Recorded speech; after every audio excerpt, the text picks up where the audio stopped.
नमस्कार मंडळी, पुन्हा एकदा तुमचं स्वागत आहे प्रतूच लाईफ अँड लिव्हिंग या आपल्या खास आवडत्या आणि माहितीपूर्ण यूट्यूब चॅनलवर। तर मंडळी, आज एक अत्यंत खास, रोचक आणि माहितीपूर्ण विषय आपण घेऊन आलो आहोत। तुम्ही कधी असं लक्ष दिलंय का हो की आपल्या घरात कधी कधी काही वेगळेच संकेत आपल्याला दिसायला लागतात।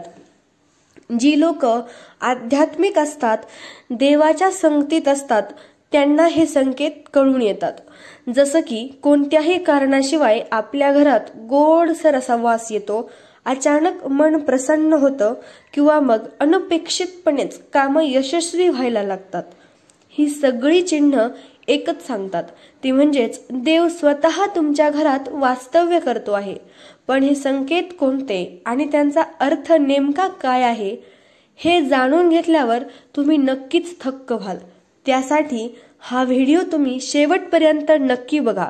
या व्हिडिओत मी असे 11 संकेत सांगितले आहेत ज्यावरून तुम्हाला समजेल की देव स्वतः तुमच्या घरात वास्तव्याला आले आहेत। आता पहिला संकेत म्हणजे घरात नेहमी सकारात्मक ऊर्जा जाणवणे। आपल्याला जाणवतं, जर घरात नेहमी शांती, समाधान आणि आनंद जाणवत असेल तर हा पहिला संकेत आहे की देव तुमच्या घरात आत्ता वास्तव्याला आहेत। घरातील भांडणं ही आपोआप शांत होतात। नकारात्मक विचारांचा प्रभाव आपल्या मनावरचा, इतरांच्याही मनावरचा, आपल्याबद्दल जर कुणी निगेटिव्ह विचार करत आहे असं आपल्याला वाटत असेल तर तेही हळूहळू कमी व्हायला लागतं आणि पुढचा व्यक्ती आपल्या बाजूने आपला चांगला विचार करायला लागतं। आता दुसरा संकेत म्हणजे घरात गोड सुगंध येणे। हो, अचानक फुलांचा गंध, अगरबत्तीचा सुगंध जाणवतो, पण आसपास काहीही पेटवलेले नसतं। हे संकेत असतात की देव किंवा दैवी शक्ती आपल्या घरात वास्तव्याला आहेत, म्हणजेच आपलं मन प्रसन्न आहे। होय। आणि आता तिसरा संकेत म्हणजे घरात पक्षी वा गायीचे आगमन। जर तुमच्या घरात अचानकपणेच, म्हणजे आजपर्यंत तर येत नव्हते, पण आता अचानकच वेगवेगळे पक्षी किंवा कुठलाही एक पक्षी घरात सतत ये जा करतोय, किंवा घराच्या गेटमध्ये अचानकच गेट लावलेलं होतं पण गाय तरीही शिरलीये बाबा, असं काही घडत असेल, वास्तुशास्त्रानुसार घरात गाय, कबूतर किंवा पोपट स्वतःहून येणं हे शुभ मानलं जातं। हे संकेत असतात की आता आपल्यावर माता लक्ष्मीची कृपा होणार आहे किंवा कृपा आहे। आता चौथा संकेत म्हणजे स्वप्नांमधील दैवी संकेत। हो, जी लोक आध्यात्मिक असतात, देवधर्म करतात, देवाच्या सानिध्यात असतात, देवाच्या संगतीत असतात, त्यांना स्वप्नामध्ये सुद्धा देव संकेत देतो। जसं की देव घरात असेल तर स्वप्नामध्ये तुम्हाला मंदिर, नदी, दिवा किंवा मग देवतांचं दर्शन होऊ शकतं।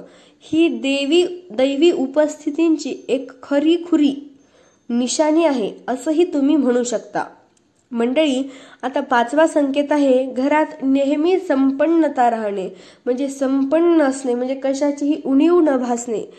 देव जर घरात असले, जरी उत्पन्न कमी असलं तरी घरात कधी दारिद्र्य येत नाही, घरातलं अन्नधान्य कधी संपत नाही, किंवा अचानकपणे आपल्या नकळत नाही म्हणता येणार, पण आपल्याला माहितीही नसतं तरी आपल्या हातात पैसा येतो। अशा प्रकारचे काही संकेत असतात। किंवा सहावा संकेत म्हणजे घरात पाहुण्यांचं आगमन होतं।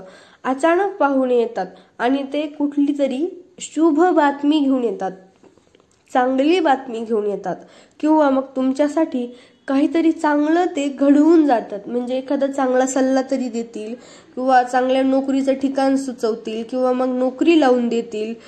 हे दैवी कृपेचे संकेत आहेत। किंवा मग आले तर असं सांगतील की बाबा ह्या ठिकाणी नोकरीसाठी जागा आहे, तुला नोकरी लागेल, किंवा कुठलंही एखादं काम असं तुमच्यासाठी ते पाहुणे करून जातील।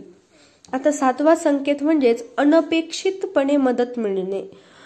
आपल्याला बऱ्याच वेळा खूप अडचणी असतात आणि अडचणीच्या वेळी कुणीही मदत करत नाही, मग कठीण प्रसंगी कुणीतरी अनपेक्षित व्यक्ती आपल्या मदतीला येतो। आपल्याला कधीच असं वाटत नसतं की ही व्यक्ती आपल्याला मदत करेन, ती व्यक्ती आपल्याला मदत करते। ही देवाच्या उपस्थितीचा एक संकेत आहे।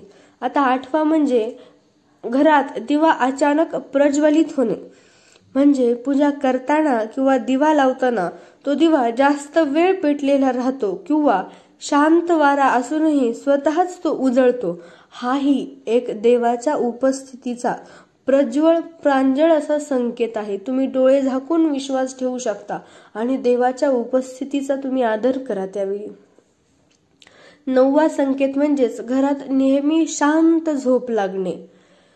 जर तुमच्या घरात देव वास्तव्याला असतील तर नकारात्मक स्वप्न, भीती आणि अनिद्रा दूर होते. तुम्हाला कसलीही भीती तुमच्या मनाला, तुमच्या शरीराला, तुमच्या बुद्धीला, मेंदूला शिवत नाही. तुम्हाला वाईट स्वप्न पडत नाहीत आणि अनिद्रा म्हणजे रात्री बऱ्याच जणांना झोप लागत नाही, तर तेही तुमचं प्रॉब्लेम सॉल्व्ह होऊन जातो. तुम्हाला गाढ आणि शांत झोप लागते जेव्हा देव तुमच्या घरात स्वतः वास्तव्याला असतात. आता 10वा संकेत म्हणजेच अडथळे आपोआप दूर होतात. काही कामं आपली बऱ्याच वर्षांपासून म्हणा किंवा बऱ्याच महिन्यांपासून, बऱ्याच दिवसांपासून चालू असतात, पण एक अडथळा मिटला की दुसरा अडथळा मध्ये येतो. तर अशा वेळी खूप दिवसांपूर्वीचं अडलेलं काम अचानकच पूर्ण होतं. हेच अंतिम दैवी संकेत आहे. हे असे संकेत जेव्हा तुम्हाला मिळतील तेव्हा समजायचं की देव आपल्या इथे उपस्थित आहेत. मंडळी, देव नेहमी आपल्या आजूबाजूलाच असतो हो, फक्त आपण त्याला अनुभवायचं असतं.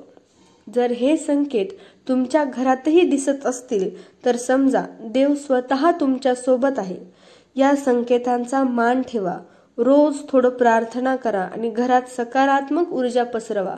लक्षात ठेवा, जिथे देव राहतो तिथे कधीही गरिबी, दुःख आणि संकट राहत नाही. अशाच माहितीपूर्ण व्हिडिओसाठी चॅनलला सबस्क्राईब करा, व्हिडिओला लाईक करा आणि हा व्हिडिओ तुमच्या मित्रमैत्रिणींना जरूर शेअर करा. व्हिडिओ तुम्ही शेवटपर्यंत पाहिला त्याबद्दल तुमचे खूप खूप आभार. पुन्हा भेटूया अशाच माहितीपूर्ण व्हिडिओ सोबत. तोपर्यंत मस्त राहा, खुश राहा, प्रार्थना करत राहा. धन्यवाद.